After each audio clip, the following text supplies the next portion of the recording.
नए साल की शुरुआत के साथ ही यूनियन बजट 2026-27 को लेकर चर्चाएं और अटकलें तेज हो गई है।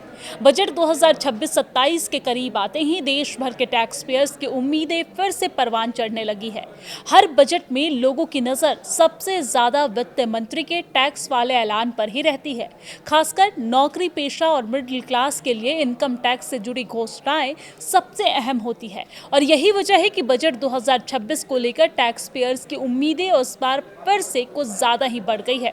पिछले बजट यानी कि 2025 में सरकार ने नए टैक्स रिजीम को काफी आकर्षक बनाया था, लेकिन 2026 के लिए मिडिल क्लास और सैलरीड एम्प्लॉयज कुछ और बड़ी राहतों की आस लगाए बैठे हैं।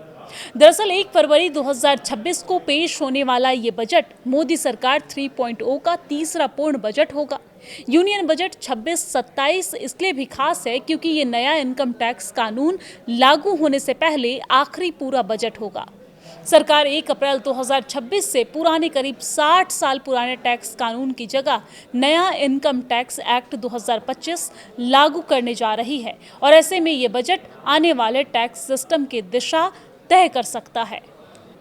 सरकार पहले ही बजट 2026 की तैयारी में जुट गई है। वित्त मंत्रालय ने ट्रेड और इंडस्ट्री से डायरेक्ट और इनडायरेक्ट टैक्स में बदलाव को लेकर सुझाव मांगे हैं। टैक्स रेट को आसान बनाने और नियमों को सरल करने पर फोकस किया जा रहा है। दूसरी तरफ करोड़ों टैक्स पेयर्स भी सरकार से राहत की उम्मीद लगाए बैठे हैं। पिछले 2 बजट टैक्स के मामले में काफी अहम रहे हैं। खासतौर पर बजट 2025 में नए टैक्स सिस्टम के तहत 12 लाख रुपए तक की इनकम को टैक्स फ्री कर दिया गया था और ये पिछले कई सालों में टैक्स पेयर्स को मिली सबसे बड़ी राहत मानी गई। इसके साथ ही नए सिस्टम में बेसिक छूट सीमा भी बढ़ाकर 4 लाख रुपए कर दी गई थी। हालांकि ये राहत सिर्फ नए टैक्स सिस्टम तक ही सीमित रही। पुराने टैक्स सिस्टम में ना तो टैक्स स्लैब बदले गए और ना ही एटीसी, एटीडी जैसी कटौती की सीमा बढ़ाई गई और यही वजह है कि बजट 2026 से पुराने टैक्स सिस्टम में राहत की सबसे ज़्यादा मांग हो रही है और सबसे ज़्यादा उम्मीद जताई जा रही है।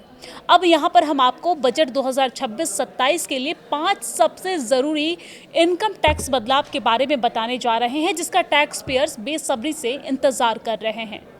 सबसे पहला, पुराने टैक्स सिस्टम यानी कि ओल्ड टैक्स रिजीम में टैक्स देने वाले लोग चाहते हैं कि बेसिक छूट सीमा जो अभी 2.5 लाख रुपए है उसे बढ़ाया जाए और इसके साथ ही टैक्स स्लैब में भी बदलाव हो ताकि नए सिस्टम के बराबर राहत मिल सके। एटीसी की सीमा 1.5 लाख रुपए से बढ़ाकर 2 लाख करने की भी जोरदार मांग है ताकि सेविंग्स, बीमा और बच्चों की पढ़ाई का खर्च थोड़ा आसान हो सके। आज भी बड़ी संख्या में नौकरी पेशा लोग पुराने सिस्टम को इसलिए चुनते हैं क्योंकि इसमें पीएम होम लोन और बच्चों की फीस और बीमा जैसी कटौतियों का फायदा मिलता है। टैक्स पेयर्स को उम्मीद है कि सरकार या तो पुराने सिस्टम को बेहतर बनाए या फिर दोनों सिस्टम को मिलाकर एक आसान और साफ टैक्स स्ट्रक्चर बनाए। दूसरा है, नए टैक्स कानून से लोगों को नियम में आसानी की भी उम्मीद है क्योंकि लंबे समय से टैक्स रिटर्न फाइल करने में रिफंड मिलने और टीडीएस मैचिंग में दिक्कतें आती हैं और ऐसे में नया कानून असेसमेंट ईयर की जगह टैक्स ईयर लाएगा और नियमों की संख्या भी कम होगा। उम्मीद की जा रही है कि बजट 2026 में सरकार रिफंड को और तेज करने और फाइलिंग को आसान बनाने की दिशा में बड़े कदम उठा सकती है। तीसरी मांग और तीसरी उम्मीद ये जताई जा रही है कि महंगाई के इस दौर में घर और इलाज का खर्च तेजी से बढ़ा है।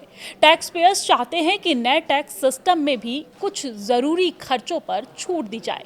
पुराने सिस्टम में होम लोन ब्याज पर 2 लाख रुपए की सीमा और मेडिकल बीमा की कटौती बढ़ाने की मांग भी जोर पकड़ रही है। सीनियर सिटीजन के लिए सेविंग्स पर मिलने वाले ब्याज में ज़्यादा छूट और नियमों को आसान करने की उम्मीद भी की जा रही है।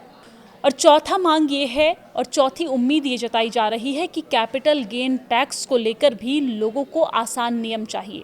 अभी अलग अलग एसेट पर अलग अलग नियम हैं जिससे कन्फ्यूज़न होता है। टैक्स पेयर्स चाहते हैं कि शेयर, म्यूचुअल फंड और प्रॉपर्टी के लिए एक जैसा आसान सिस्टम हो।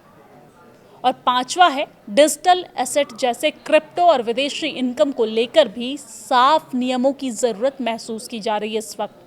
नए टैक्स कानून के तहत इन मामलों में साफ गाइडलाइन आने की उम्मीद लोगों को है। तो इस बार टैक्स पेयर्स सिर्फ टैक्स कम करने की मांग नहीं कर रहे हैं, उनकी चाहत है कि टैक्स सिस्टम आसान हो, समझ में आने वाला हो और भरोसेमंद हो। तो बजट 2026 में मिडिल क्लास और नौकरी पेशा लोगों को काफ़ी उम्मीद है। नया टैक्स कानून आने से पहले ये बजट आम लोगों के लिए काफ़ी अहम है।